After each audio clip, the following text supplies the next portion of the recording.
round of applause. Anyway, I hate talking about shit like that, like the economy and politics with my family, because they're all from Alabama, so their opinions are skewed. Because if you've ever been to Alabama, they, you know, they're in Central Time Zone, so when you drive over there, you go back like 30 or 40 years in racial and social equality.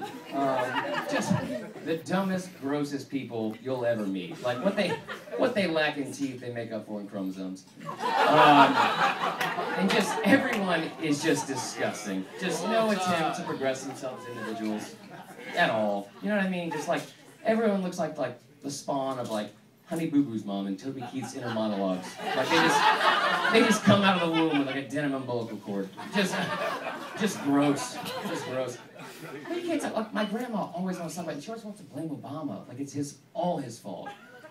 And then she'll use this argument like, I can't believe Obama ran the economy this far in the ground. Like, Chris, when I was your age, a loaf of bread was 10 cents. Well, Mima, if that's your starting argument, you're gonna come out of the gates with an argument about Sara Lee, I can't take you seriously. Watch the stock market, never seen one of the ingredients to a grilled cheese, just dictate our financial future, so you're done. But those were the good old days. The good old days? You know what? You know what I love more than a loaf of bread being 10 cents? Because that is awesome. You know what else is awesome? Cars. Computers, iPods, integrated school systems. I would take all those and pay the extra $2.30 a loaf of bread. I mean, that's ridiculous. So, I mean, politics, it just divides everyone. People get so mad about it. I'm so glad the election's over. Okay, cool. Are you guys angry about it? You guys are predominantly a white crowd. You guys, I mean, that's how it was. Everything was like just based off race. Like, I don't know, you know, the right would make fun of the left would make fun of the right, and then, you know, the left would make fun of, like, the Tea Party, and Republicans, like, wanting their country back, which I got. I mean, like, can you imagine being an only child for 236 years, and just always getting your way? And then you come home and some fucking black kid that your parents voted Brad and Angelina and adopted, or just sitting here riding your big wheel? Are you fucking kidding me? What is going on? I would be furious. So I get it. I mean, I completely get it. But I honestly, I didn't even vote, because I didn't even know who to vote for, because they both sucked. Yes, they both, can we all at least agree on that? They were both terrible, just terrible. All right, the 78% that thought one of them was a good candidate, I'd like to hear your argument on that. He's black. Wow. Grandma? I think we'd all agree it's called the White House for a reason. Thank you. Point made. Drop the mic. No, but like they were both awful. It's like, who do I vote for? Who do I vote for? You know, the one guy who healthcare was his biggest platform, but he smoked for 20 years? Or the other guy who seems like a really nice guy, seems like a great neighbor. Also seems like he turned off a time to kill in the last 10 minutes and just pretend that part didn't happen. You know what I mean? Just not that great of a guy, a little bit racist. And those were our only two options to run the greatest country in the world. That's like going to a strip club and having the same shitty two options. Like, do I go with this older, moderately attractive white woman who's probably going to be cheaper? It seems pretty lifeless and robotic. Probably won't engage with me emotionally at all. Or this younger, more exotic-looking one. You know, might give me an STD. Also might cripple me financially for decades to come. But hey, at least I'll have some health care for that STD. So, I just, but it divided everyone. Thank you, that was a good joke. Thank you. It divided everyone. And this is the number one reason I hate politics, and this is a true story.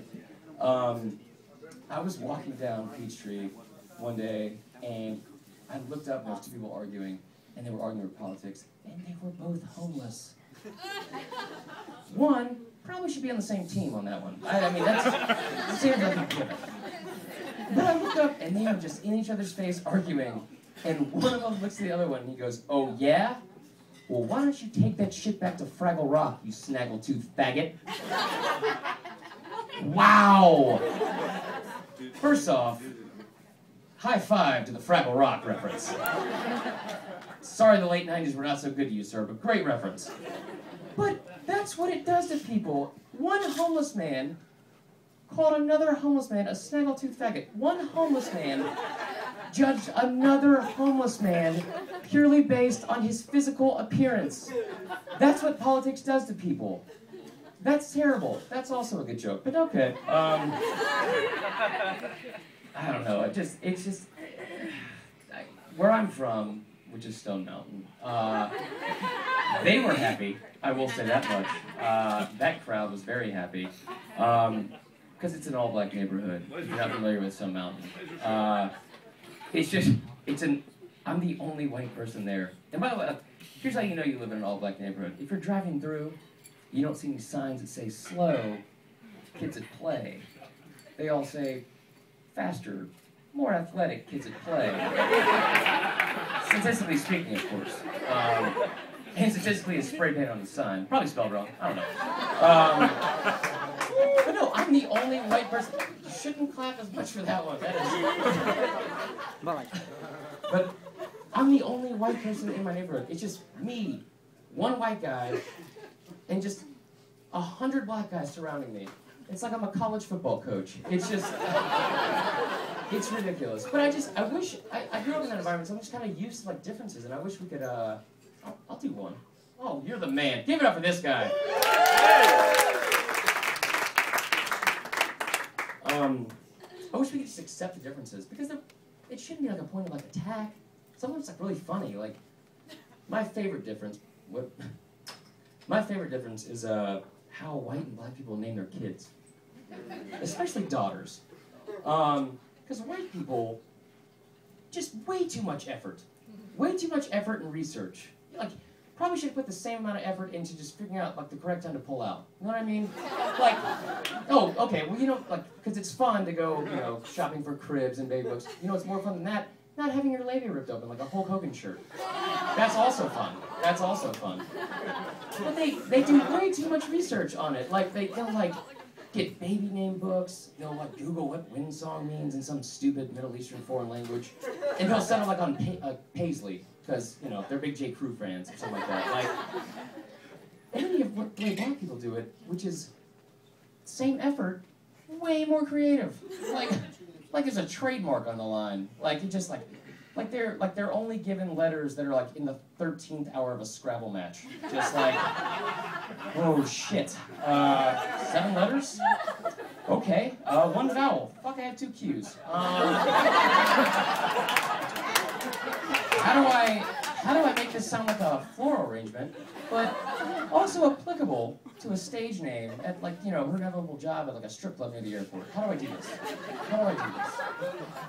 So I wish we could accept differences like that. You know what I mean? Like, not make a big deal out of them. A lot of my friends are having kids too, which is weird for me. Like when I get on Facebook, I don't know fucking half the people. That all their names have changed. They're married. They have kids. They look like fucking aliens or bros. I don't see shit. Just go back to when it was like, all right, spring break pictures are up. Let's do some creeping. So it just, but like, growing up sucks. By the way, growing up is just the worst. I just got my first real job, which is all. Thank you guys. You guys are too kind. Like, I know, I'm not giving hand jobs under a bridge anymore. But it's like growing up is the worst. I mean, like this job I have too. It's in sales, which is very hokey. You know what I mean? Like people say like, "Kill it, man, crush it, bro." Which I'm like, hey man, we ride together, we die together. Sales of life. I don't know what you're talking about. So it's hard to get in that whole mindset. You know what I mean? Like that whole mindset of just, you know, being in my mid-20s and making entry-level salary for the first 2 years and wearing nothing but like Van Heusen clothes, and then, you know, hopefully by the time I'm 30, I can just save up to buy an Acura. It's like an almost nice car. And then just ease right in my 40s, where I can just start living a lifestyle I'd best characterize the color beige. You know, and just start drinking Fresca and wearing all-white New Balances with every fucking thing I am. Just really dive headfirst on American dream and just settling. So, wish me luck, guys. Yeah, turn that shit up. I'll tell you the worst part. The worst part is traffic, by the way. Traffic fucking blows. Because that's when I am at like my most filled hatred for everyone. Everyone. You know, like, and everyone's the same way. They hate everyone, and they're more selfish than they ever are in their entire lives. You don't ever let anybody in unless they're attractive. That's the only rule. If they look like fucking like Charlize Theron, they're getting in. If they look like Charlize Theron in fucking that movie The Monster, nope. No chance. Sorry, Marler Hooch, you're gonna stay in the fucking right lane because you didn't get over in time. That is Jesus. That's like the only time I really get racist. I'm serious, like, because I have to take La Vista Road in every single day to work, which I feel you feel my pain. It sucks so bad because like that's really where like I develop any kind of racism. Because whenever I look in my fucking rearview mirror and I see some Asian from Fast and Furious with a spoiler on his Honda just riding my fucking bumper like we're in the middle of a goddamn Blue Angels routine, I just turned to Clint Eastwood from Gran Torino, just like, get off my lawn. So mad, so mad. And I try to keep an open mind about it, I really do, because like, that's a stereotype, but it's pretty true. I mean, but I just kind of gave up on it, because it's a true story. The other day I was driving home on North Druid, and this guy is weaving into my lane, like consistently, a lot. And he's on his phone, he's on his cell phone. So it's distracting. Finally, I just like brake, and that's not the funny part yet. I don't.